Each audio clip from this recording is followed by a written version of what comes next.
નોઈડાના કપડવંજની ઘડિયા મોટી ઝેરના રોડનું કામ અધૂરું રહેતા લોકો પરેશાન થઈ રહ્યા છે। ડામર રોડના કામની સમય મર્યાદા પૂર્ણ થઈ હોવા છતાં પણ રોડના બનતા 45 ગામના રહીશો રોષે ભરાયા છે। કપડવંજના તૈયબપુરાથી મોટી ઝેરને જોડતા 18.5 કિલોમીટરના નવીન માર્ગના 18 કરોડના ખર્ચે મંજૂર થયો છે।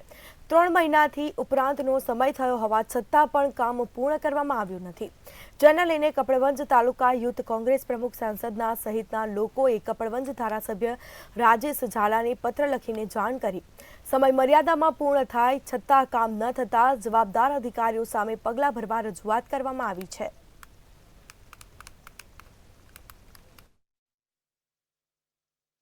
લાડુજી જવાનું છે। ખરેખર આ રોડ ઘણા સમયથી બિસ્માર હાલતમાં છે। યાર નવો રોડ બનાવવા માટે માગણી થઈ અને રોડનું કામકાજ શરૂ પણ થઈ ગયેલું, પરંતુ આ રોડ કયા કારણોસર છેલ્લા 1 મહિનાથી કે 10 મહિનાથી કામ બંધ પડ્યું છે, જેના કારણે જે ખોદકામ કર્યું રોડ બહુ બિસ્માર હાલતમાં છે। તેમજ આગળ જે ઘડિયા ગામ આવ્યું એ વાણાવતી માતાનું પવિત્ર સ્થાન છે, જે જવા આવવાનું રાહદારીઓને એટલી બધી મુશ્કેલી પડે છે કે જતા આવતા લોકો ખાડામાં પડે છે પણ ખરા, અને બહુ તકેદારી રાખવી પડે છે। અને રાત્રે તો બહુ જ મુશ્કેલી પડે, જેથી ખરેખર રોડ વહેલામાં વહેલી તકે ચાલુ થાય તો ખરેખર પ્રજાજનોની મુશ્કેલીઓમાંથી રાહત મળે। કપડવંજથી ઘડિયા અને મોટી ઝેરનો રસ્તો છેલ્લા 1 વર્ષથી કામ ખોળંબે ચડ્યું છે, જેથી 45 ગામોના સરપંચો અને રાહદારીઓ હેરાન અને પરેશાનો છે। આવો આપણે સીધી સરપંચ જોડે વાતચીત કરીએ કે શું કહેવા માંગે છે રોડ વિશે। સરપંચ શું કહેશો? કપડવંજથી ઘડિયા રોડ મોટી ઝેરના રોડનું કામ અધૂરું રહેતા 45 ગામોના રહીશોમાં રોષની લાગણી છે, અને જે રોડ અમારે 108ની જરૂર હોય છતાં 108 પણ ટાઈમે આવી શકતી નથી, જેથી દર્દીઓ બીમાર હોય તે દવાખાને લઈ જવામાં અમને બહુ તકલીફ પડે છે। જેથી કરીને જે રોડનું કામ ઝડપી પૂર્ણ થાય તેવું થાય તો અમને લાગણી અનુભવે છે કે રોડનું કામ જલ્દી પૂરું થાય।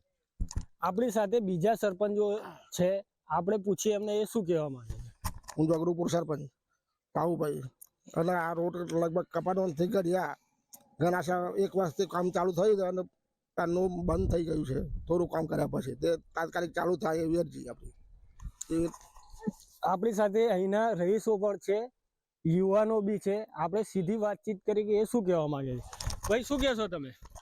દર્દીઓ માટે પણ બહુ સારું છે કે 108 પણ ઝડપી આવી નથી શકતી, અને બીજું કે રોડના કારણે 108ને ફોન કરીએ છીએ તો કે કલાક પણ લાગી શકે છે, અને બહુ સમય લાગે છે, અને દર્દીઓ પણ હેરાન થાય છે। રોડ બને તો કેટલા ગામોને ફાયદો થાય?